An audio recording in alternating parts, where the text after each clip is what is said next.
Good morning, everyone. The morning after. Let the Wednesday morning quarterbacking begin. This is not a replacement for our normal Wednesday only subscriber show. We'll still have that this afternoon on Patreon or Locals, but I wanted to hop on this morning, give you some thoughts about the results last night. I know some votes are still being counted, and then really give you an opportunity to ask any questions you have about the outcome. And so please take advantage of that. You can post your questions in the YouTube chat or over on Locals or Patreon. In the comments if you're watching directly on one of those platforms. I had a friend text me this morning that I think sort of summed up the evening. A little bit of a smartass, but I'll give it to him. He said, well, except for Florida, common sense did not make a comeback last night, which is true. So I guess we have a lot of work to do in giving common sense a comeback.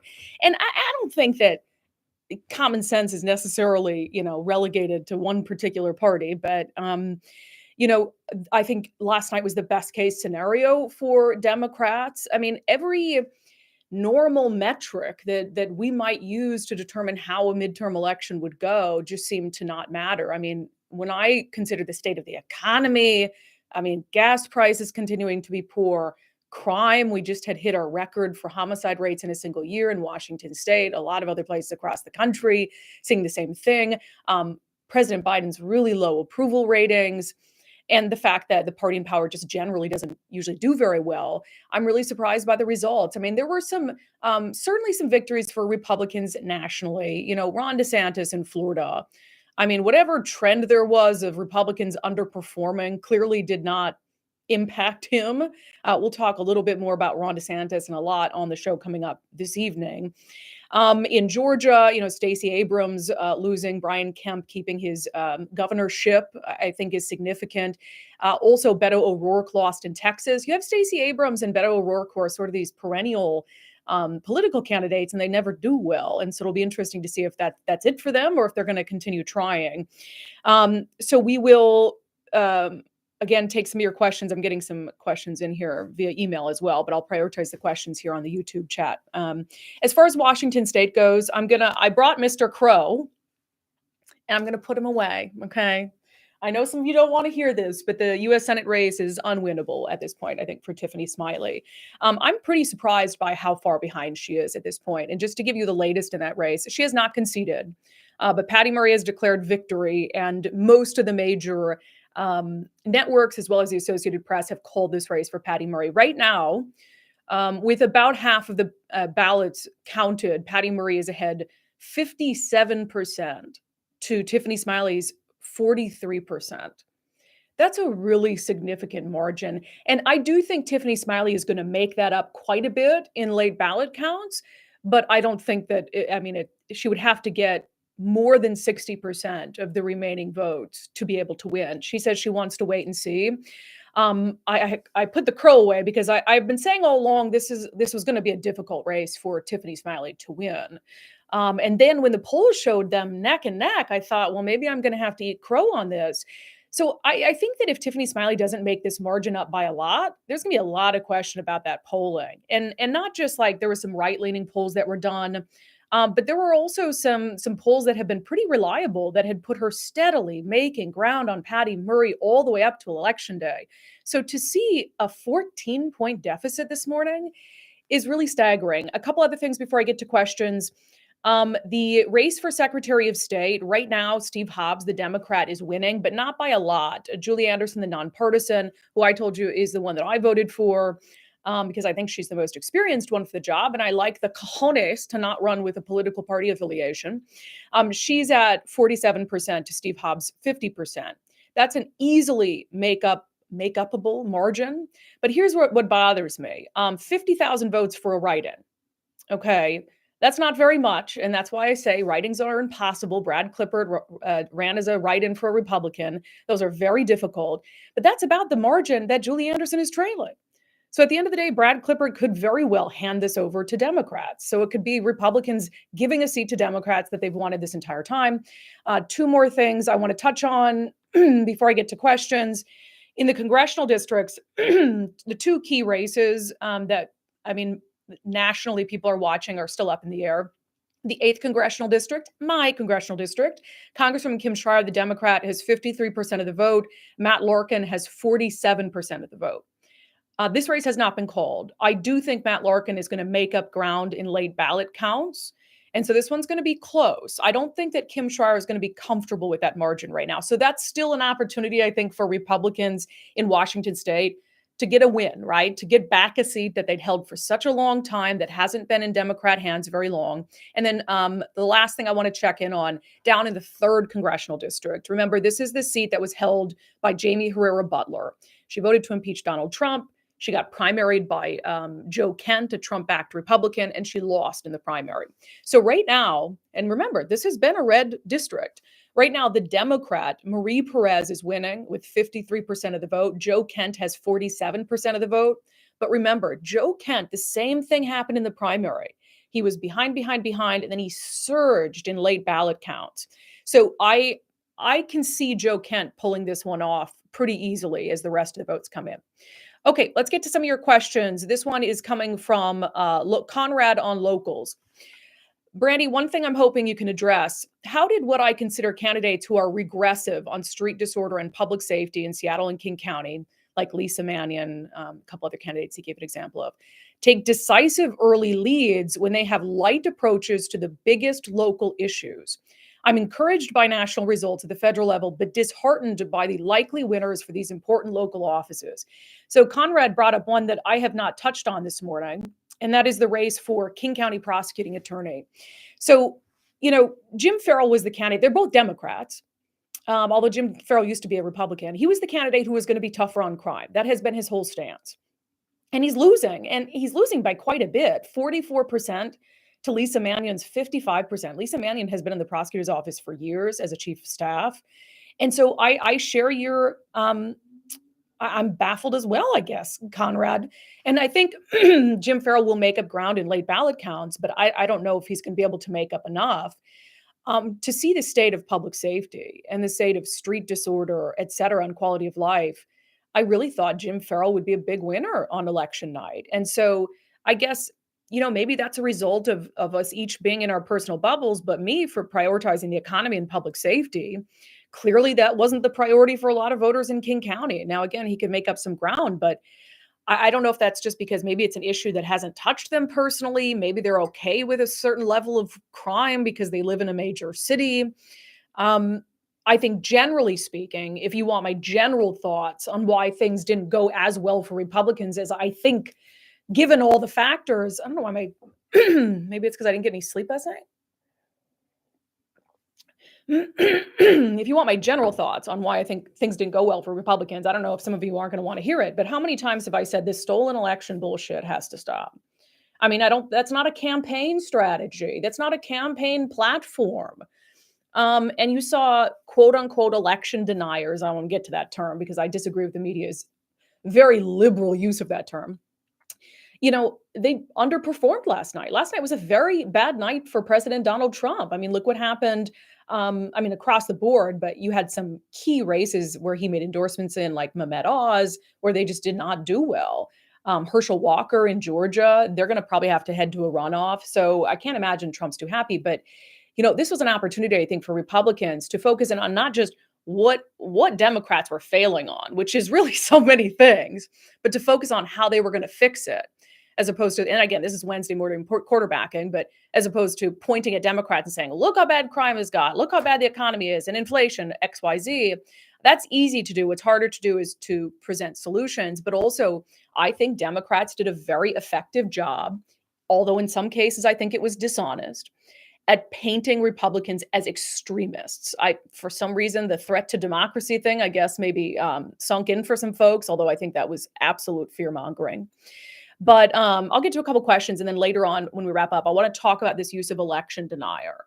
Because even though I despise the notion, the continued pushing of, Donald Trump won the 2020 election, I think the media is using the phrase election denier very liberally, in a way that I think Democrats are very pleased that it's caught on. Okay, a lot of questions. I'm sorry, I'm just jabbing. Jab. Aaron says, how do we solve this political toxic shock? Less than 37% statewide turnout, too toxic to be involved in the divisive nature of politics, but it takes involvement to fix the division and chaos and sanity. Well, Aaron, I think turnout's going to be more around 70%. So I do think that is either up significantly already or going to be up by the time that all the ballots are counted. It should be around 70% in an election like this. But in the primary, I mean, turnout is terrible. I think that in order to fix a lot of this, we need to be able to break free from the two-party system. I think, there are a lot of folks in the middle who are just really exhausted by the state of politics, who just see it as this perpetual battle. I mean, I know that's coming from someone who has preached for a long time that the two-party system isn't doing us any favors. I mean, I'm just going to give Pennsylvania as an example. I know a lot of people, Democrats complained about Tiffany Smiley and Republicans complained about Patty Murray, but at least our choices weren't John Fetterman and Mehmet Oz, okay? There is a real, and Aaron, I think this gets to the heart of your question. There is a real candidate quality issue. And I don't think that can be fixed until our political discourse is fixed. And I've said this before. If you are an average, hardworking American, independent thinker, someone who isn't angry and divisive all the time, I mean, why would you want to thrust yourself into a political campaign? I really think that's what's leading to a degradation of candidate quality. And I'm not saying that across the board. There were some great candidates that ran this time around. But overall, I mean, I think that for a lot of Americans who could make a difference, who could be wonderful candidates, I think they just don't want to enter the fray. And that's a problem. So until we can solve this really nasty divisiveness, and I blame Democrats and Republicans, but particularly this time around Democrats, the way they vilified every single person who wasn't running on their ticket, and not just Republicans. Look at how they vilified Julie Anderson. Julie Anderson is left. Okay, she has a long history of progressive ideas. She's running as a nonpartisan, but she is much more closely aligned with Democrats. But look how they vilified her because she didn't run with a D next to her name. And there were even some Democrats in Olympia who called out the Washington State Democratic Party for that. Like, you're really going to vilify Julie Anderson, who has supported, increased voter turnout, et cetera, a lot of the issues that we care about. And so if you're someone who's not going to run, just as an example, as a Democrat, and you're like, well, gosh, I'm going to be vilified. I'm going to be called. I mean, like if I ran, for instance, I have made it very clear repeatedly, I don't like Donald Trump. I don't believe the election was stolen. I am pro-choice. But it wouldn't matter because they will paint you as an extremist anyway if you don't run with a D next to your name. And I think Republicans have done that to Democrats as well. And that's a lot for an average person to thrust themselves into who's not ready for that, to be vilified. So I think that's a big issue, Aaron. We need to bring the temperature down, and that's on an individual basis, and hopefully bring candidate quality up, I think would be very important. Also on that, really quick, on that, our system is not designed for middle-class Americans to run for politics. I truly believe there needs to be some law that protects your job, doesn't pay you while you run for office, but protects your job for a certain period of time so middle-class Americans can run for politics. Because if you're rich, if you're Mehmet Oz, you're not going to lose anything. You got a bunch of money. You're fine to spend a year on the campaign trail. Or if you're a lower income American, you can walk away from a job that's paying you lower wages, or you can do both and then get back into a job. But if you're a middle-class American who's built their career up, has 20 years on the job or a pension, that's really difficult. Okay. Sergeant Pickles says, good morning, all. Truthfully, I'm glad it is more of a slight red shift than a red wave. As frustrating as split government is, it does force cooperation. And I've said that too. Split government, I'd rather have them spin their wheels for 2 years than one party put through absolute bullshit, which is what we've seen the last 2 years. And I don't think that there has been a final determination made on the balance of power in the House and the Senate. But even if Republicans were to be able to win the House and the Senate, Joe Biden's still the president. And I think that's what Republicans fell short on too in pushing back against this abortion narrative, which is they were never going to be able to pass a national abortion ban. Biden would have vetoed it in a second. So, you could have had Republicans in control of the House and Senate, but Biden's going to veto anything they do that's quote unquote extreme. And I don't think that was talked about enough. This is a good question. Oh, you guys want me to get spicy this morning. JRDK13 says, should we dump Trump? Listen, one of the things, I always feel the need to preface this because one of the things I love about our little community here is that I think it's one of truly the only places on the internet where the host despises Donald Trump.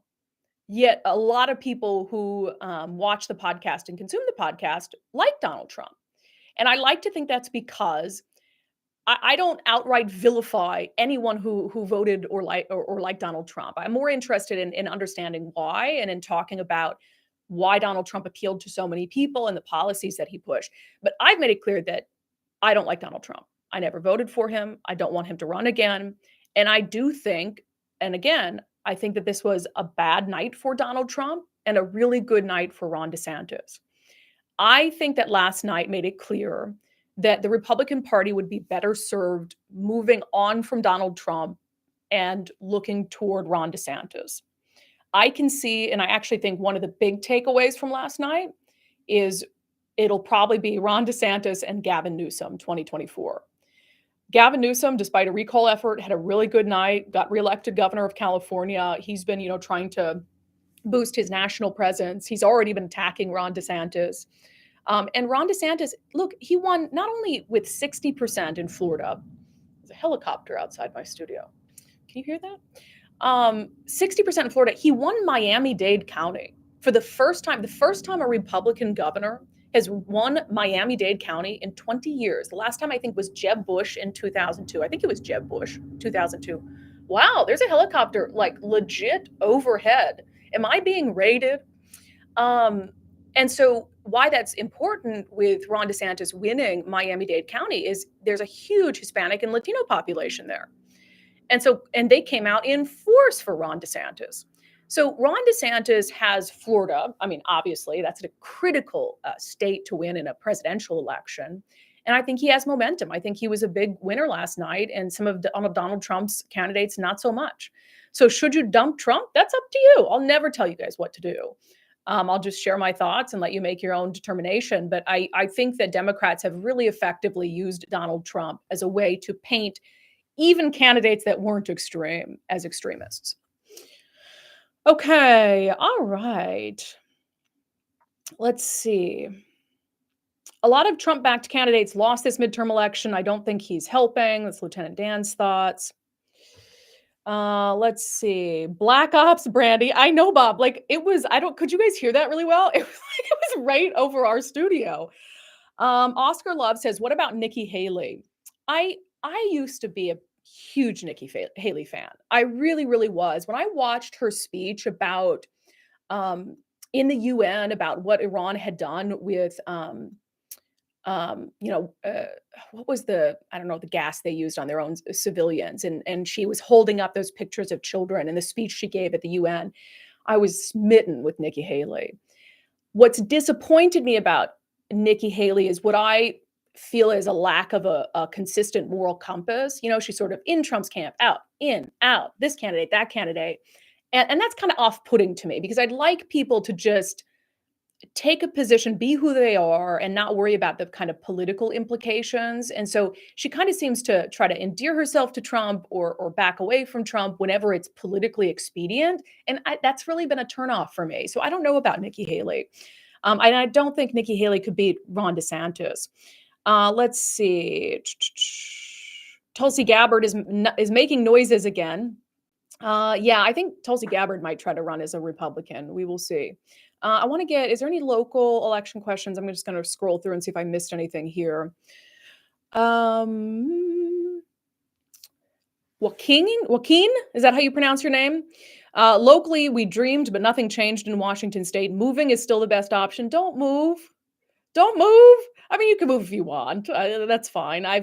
To say I haven't thought about moving to Florida or somewhere like that, mostly because of the beaches, would be a lie. But we have really, and my fiance and I, we're similar politically. We have some disagreements, but to say that we're disappointed in the state of things in Washington, we see a state that is rife with potential, and that's not living up to it, and it's disappointing to us. And Could we move away? Sure, but this isn't where I was born. I was born in Fargo, North Dakota, but I've been here for 12 years, and I said this at a speech the other day. Washington's not my home, but it's the home I chose, and I'm gonna sit here and fight like hell to try to make it better and to hope that it can live up to its potential. So I love it here. I'm not gonna walk away. Am I satisfied with the politics? No, but I do feel like I'm in a position doing this to be able to at least help, and that makes me feel um, less bad about about the state of things. But we're planning on living here, retiring here, being here for the rest of our lives, and so I hope you don't move away, Joaquin, because we sure would miss you. Let's see here. I want to get a lot of questions. Okay, Ryan Holland. Real question is, why is abortion rights more valuable than surging crime, high gas prices, and inflation? Ryan, I do not have a good answer to that. And I do think that what we're seeing in this real little red ripple, if that's even what it was, it is in part because Democrats really leveraged the fall of Roe to their advantage in a very real way. And I think it took a long time for Republicans to get their messaging correct on that. And by correct, I mean to hone their messaging in a way that was, I mean, I've said from the beginning, they needed to get their messaging right, but they couldn't be dishonest. I wanted them to tell us how they really felt. But for instance, I think Tiffany Smiley landed on messaging that was honest, but also I thought would be effective. And that is that she wasn't interested in changing the will of Washington voters, which, Washington voters decided a long time ago where they wanted reproductive rights to be set out in Washington state. And she said, that's a Democrat thing to change the will of voters. I'm not interested in doing that. So maybe it came down to people just not believing her. But I don't, given the state of the economy, and where I think the economy is heading, I can't understand, Ryan, to be honest with you, the prioritization of the issue of abortion ahead of the economy. Maybe it's because people see the economy as a fleeting state. There's always ups and downs in the economy, but they see Roe as this generational issue. And I'd be interested to see the numbers and how young people were. Whether you had a big turnout with the younger population, a big turnout with women. But, again, I go back to Roe isn't going to change. You have Republicans in control, even if were in control of the House and the Senate, Biden would have vetoed it. And so I think Democrats got out and attacked on this issue of abortion early and effectively. Patty Murray spent a lot of money in the summer attacking Tiffany Smiley on this issue. And I don't think Tiffany Smiley really started pushing back until about a month after the primary. And perhaps that was a mistake. Okay. Let's see. Okay, I'm looking at some of your questions. Dave says, "Can we just split Washington in half? Seems like we're divided, but majority live on the west side." I don't think I'm not in support of splitting the state in half, but it does feel like they're a little bit divided in two. I was speaking to the Washington State or the Farm Bureau in Chelan and Douglas County a couple weeks ago. And that's kind of what I said is, whenever I go out there, like up in that area, Chelan and the Columbia River area, um, it's remarkable to me that they have the same governor as the folks, like that someone living on Capitol Hill in Seattle could have the same governor as someone like in Republic, Washington. Because I mean, the lives and the needs and the priorities are so, so different. One thing I think would be good, Dave, as opposed to splitting the state in two, one thing I think would be good is moving the state capital. I know that will never happen, but what a weird place for the state capital to be. In one far corner of the state, I think it should be in the middle. I think the state capital should be in Ellensburg. And then you'll have to have those Seattle politicians drive across the mountains, spend some time in God's country, spend some time in farming country, ranching country, getting to know people, getting to meet people, and also understand their priorities a little bit better. I think that would be a really good thing. I don't think it'll ever happen. Yeah, but we'll see. Okay, let's see. Andy says, "Do WA GOP leaders keep their jobs?" I don't know.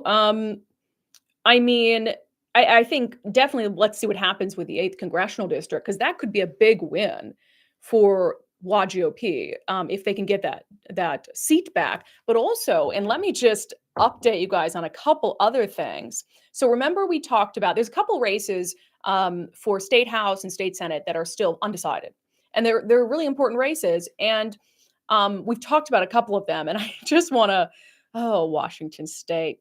You just crack me up. So first, let me just go to the 42nd, and this is up in like Whatcom County. So Simon Sefcik is that 22-year-old state senator who was appointed to replace Doug Erickson, um, who passed away after a battle with COVID. So right now, Simon Sefcik is trailing his Democratic challenger, Sharon Shoemake. I think Simon can make up this deficit. But to me, and this has nothing to do with politics, Simon Sefcik is such an impressive young man. At 22, he can hold a conversation with anyone. He has a lot of knowledge on policy. I was talking to a friend the other day who called him a generational talent, and I agree with that. And so if you lose someone like Simon Sefcik, if the Republican Party does and he loses his seat, I think that would be a huge bummer for them. Also, you guys remember the guy who lied about his military service and his um, being an attorney? Well, he's winning right now. Clyde Shavers, oh Clyde, who said that he worked on a nuclear submarine, never did, although he did serve in the Navy. So I don't know why he felt the need to inflate things. And then said he worked as an attorney when he hasn't passed the bar in Washington yet. So Clyde Shavers has 53% of the vote to Greg Gilday's 47%. I think it's only a 2,000 vote difference. This is in the 10th legislative district. So I think Greg can make that up, and especially in late ballot counts, because that's when Clyde Shavers' lies were exposed. So anyone who voted late, I think that that's going to heavily favor Greg Gilday. So we'll see. But if Democrats, if this, liar, I mean, a pathological liar wins, I mean, that's going to be rough. So Andy, to your question, does WAD GOP leadership change? That's not up to me. I'm not part of the Republican Party. That's an internal discussion that they're going to have. But I like Caleb Heim. Like, I do wish that they had dissuaded Brad Clippert from doing a write-in campaign, because I do think it could hand that seat to a Democrat. But the GOP chair only has so much power. They can't tell someone you can't run as a Republican. They can't do that. Anybody could run as a Republican with an R next to their name, and so their hands are tied to a certain extent on things. Let's see here. Okay. All right, getting to some more questions. A lot of conversation about ranked choice voting in the chat. My verdict is out on how I feel about ranked choice voting, to be honest. I think there are some benefits to it to break up the power of the two parties. I think there are some downsides to it. I think there are some kinks to be worked out. But I had somebody on Facebook be like, I can't believe you're in support of ranked choice voting. I'm like, I'm not all in on it. I'm open to it. Anything that can help this terrible situation that we're in. Okay. Sam Lowe is beating Robert Sutherland in the 38th. Moderate R versus Trumper R. Yeah, I think this is interesting. Let's go to the results in the 38th really quick. 38th. And I actually got a chance the other day. Wait, it's not the 38th. No, it's a different district. What is Sam Lowe's district? Hold on. Sorry, I should have that. Contrary to popular, it's the 39th. I don't have all legislative districts memorized. The 39th. Okay, that's it. Yeah, Sam Lowe is beating. So Sam Lowe is a moderate Republican who is challenging, certainly one of the furthest to the right Republicans that we have in the Washington State Legislature, Robert Sutherland. And Sam Lowe is winning pretty decisively, 55% to 41%.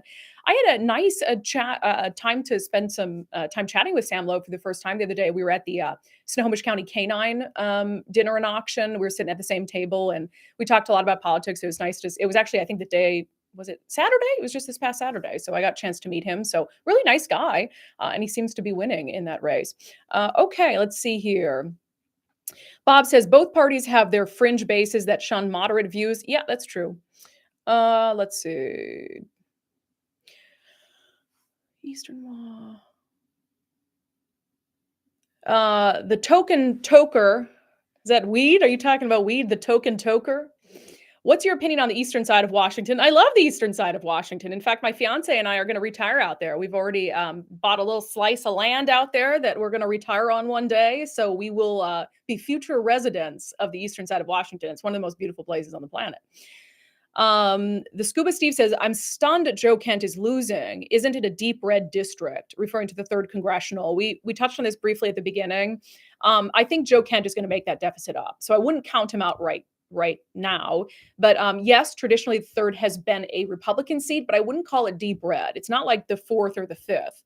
The third district has always been one that Democrats thought they could win and that they've poured money into. And this presented a unique opportunity for Democrats this year because you had the Republican base down there split.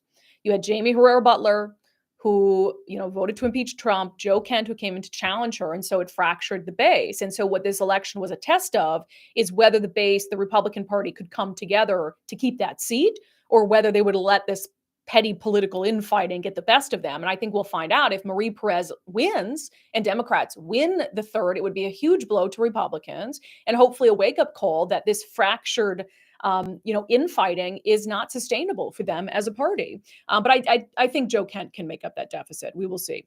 Let's see here.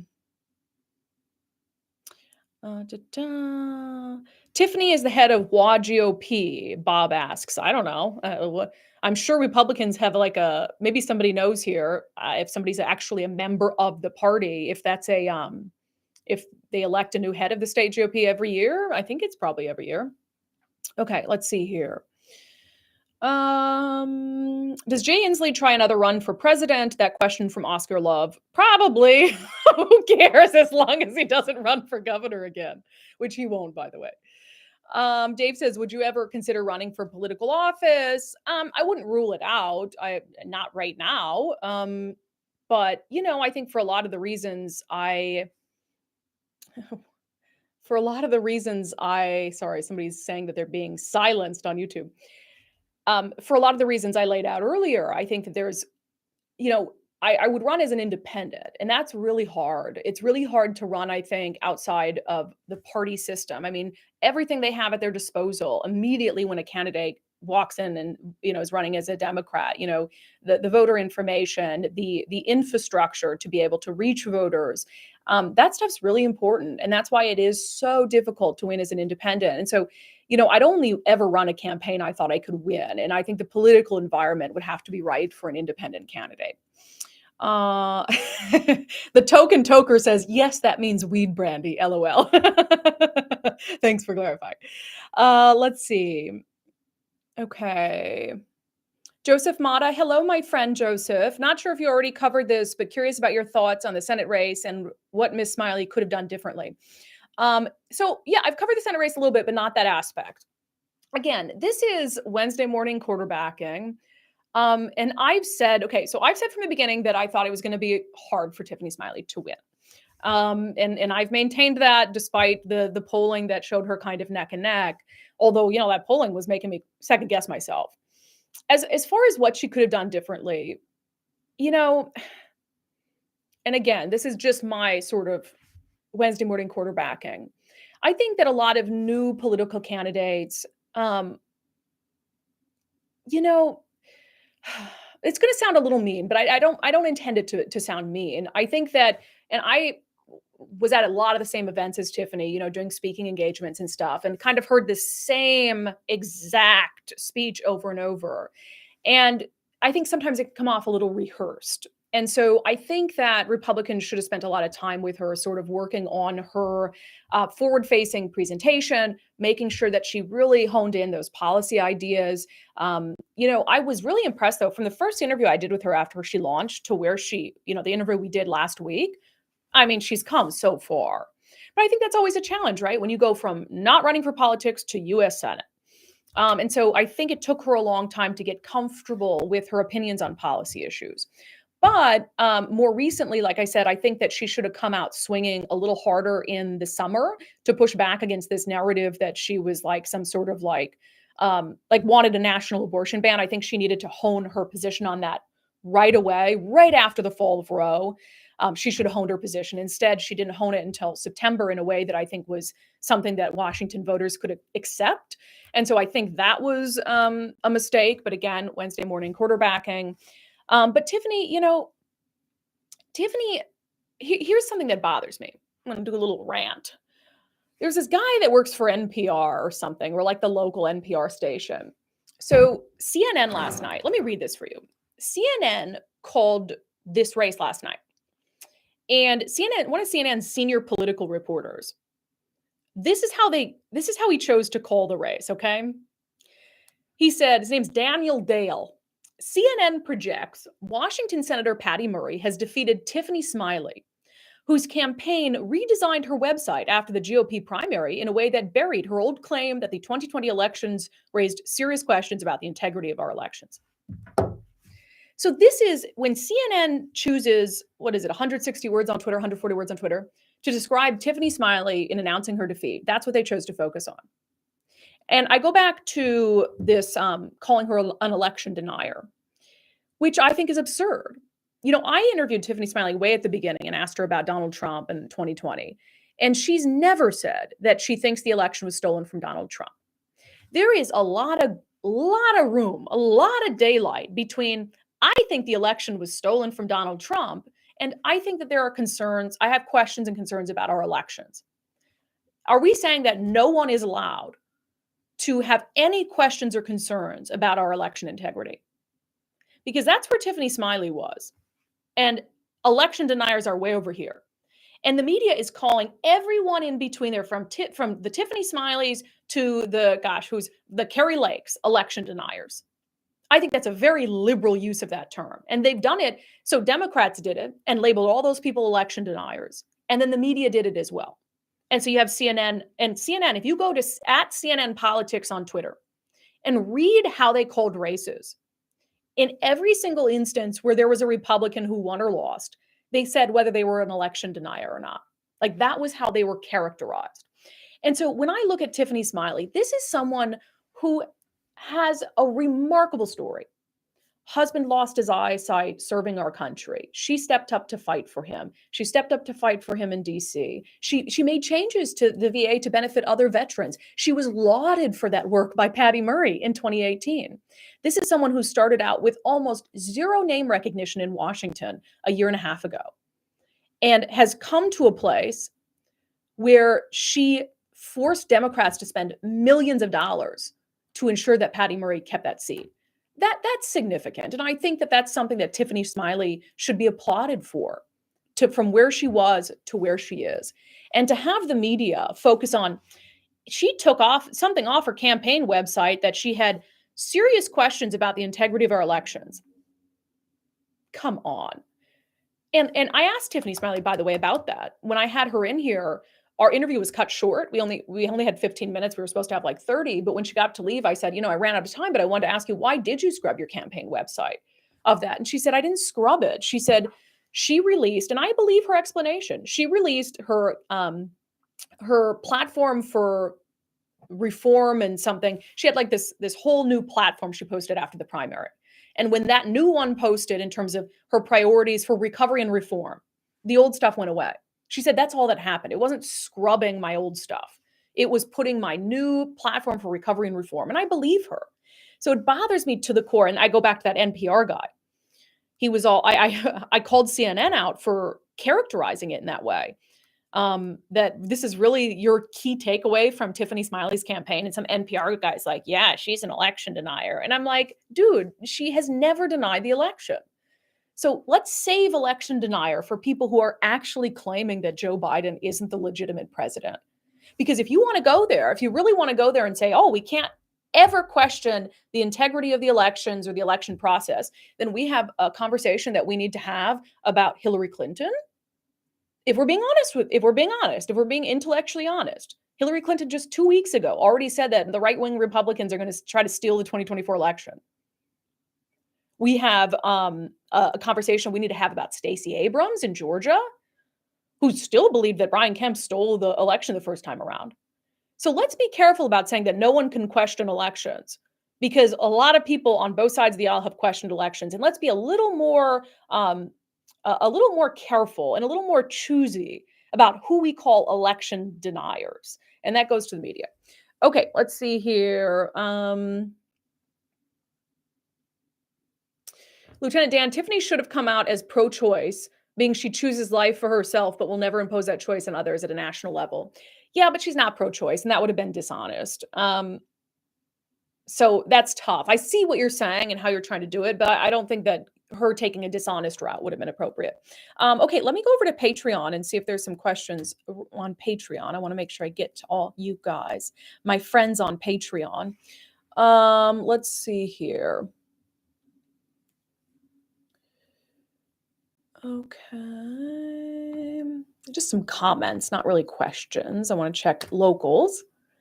We'll go for another like 6 or 7 minutes. Remember, we will have a regular show today for subscribers.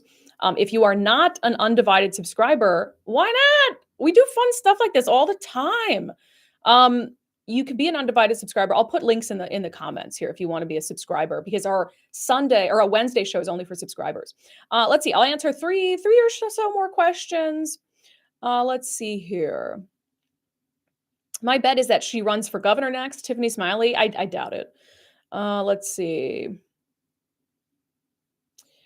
Can Smiley run for Thomas asks, can Smiley run for Cantwell's seat when it's up? Seems like things will continue to go down the wrong path the next few years. Her shot to win could increase.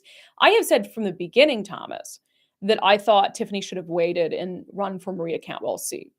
Maria Cantwell does not have the popularity or prestige of Patty Murray. And, I think that she would be a much easier target for Republicans. And yeah, there's nothing stopping Tiffany Smiley in 2020. I think it's 2024. Yeah. If she wants to run for Cantwell's seat in 2024, nothing would preclude her from being able to do that. So I really do think that from the beginning would have been a better bet. I think Patty Murray is going to keep her seat for as long as she wants to keep it. Let's see. Doe, which is my friend Daryl. Hi, Daryl. Daryl's my friend who's helping me. We're revamping my studio this week. So we're revamping it so we can have more in-person guests so I can get away from those dreaded Zooms, which is going to be amazing. He says, hey, Brandi, loving the content. I think Tiffany Smiley put up a good fight. Hopefully Patty Murray and the Dems use this as a makeup call. Probably not, though. Yeah, and that's what I had said on the show on Monday, which is, Dems, how much did you pretend to now all of a sudden care about crime and public safety? From the primary to today. So hopefully that was you meant it. And in Olympia, especially, Democrats making this about face on, public safety and expressing some sort of contrition for the really misguided pursuit law. So if they start session in January and they don't fix those, then you know that it was all bullshit. Then you know that it was all about getting a vote. And I really hope that they meant what they said. I really hope they see the really scary state of public safety in Washington and they do something about it because people are dying at record levels. Violent crime is way up. And I hope you care about that. Let me just talk to the Democrats who might be watching. I really hope you care about that. If you care about people's lives, if you care about their health and happiness, then you shouldn't want them dying in our streets. If you care about young Black men who are being killed on our streets at a disproportionate rate, I really hope that you do something about that. And it wasn't just talk to get votes, because that would be deeply disappointed. I'm set up to be disappointed. You didn't fix it last year when you had a chance to. I hope you fix it this year. And if you don't, I'm going to raise hell every single day on this podcast until you do. Enjoy. Okay. Sarah said, has everyone checked to be sure your vote was counted? My husband's was kicked back. I've heard that from a couple people. So if you had a signature issue, what's going to happen is the elections office is going to contact you to try to verify that it is indeed you who sent that ballot in. And we should all be fine with that. That is a check and balance, right? You should want somebody saying, this doesn't look quite right, reaching out, making sure it's you. You will have an opportunity to do that. If you don't get an opportunity to do that, or something's up with your ballot and hasn't been counted, you need to get in touch with elections and make sure that it is. Okay, last question goes to Thomas Brendelson. How much do you think a lack of a legitimate debate could have played into the result for the Senate seat? Would have loved to see a legit debate between Murray and Smiley. I think it would have been important. They had two town hall style things. I think that a debate is always an opportunity to give voters a little more information. That being said, as I said earlier, I think one of Tiffany's challenges is being very sharp on policy issues. And, political newcomer, I'm not faulting her for that. But, Patty Murray's been in the Senate for 30 years. And so if they're having a debate on policy issues, I'm not sure who would have done better in a debate. I think Tiffany Smiley held her own in the town halls. Felt a little rehearsed at times, but I think she did an okay job. But the more the debates, the better for me, as long as they're well-moderated debates. That's one of the things I miss doing now that I'm not in mainstream media. Okay, I'm going to put in the comments how you can become a subscriber if you're just joining us today. We do, by the way, a Q&A like this every month for subscribers. Every month. Let me see. I can't see today. Do I need glasses? My God, I'm a mess today. Patreon.com/undivided. If you want to become a subscriber, you can subscribe on Patreon for as little as $5 a month. We're coming up on a year. I think it'll be a year tomorrow, even. So I'll have some stuff to say about that. But for those of you who voted, which I'm sure is all of you, thank you for voting. I know some of you are disappointed in the results. I'll have a lot more to say about it. Some thoughts on sort of where we go from here coming up on the subscriber only show this evening. So again, Wednesday subscriber only show posts on Patreon and locals, patreon.com/undivided or brandikruse.locals.com. So I will see all of you subscribers this evening. But to all of you who joined us, this was really fun. I really enjoyed doing this and getting some questions in. So thank you for being here. And don't be too bummed with the state of things. Everything can be fixed. Let's just hope that candidates who won and made promises to improve the economy, public safety, et cetera, are going to put an honest effort in to do so. All right. We'll talk to you guys later.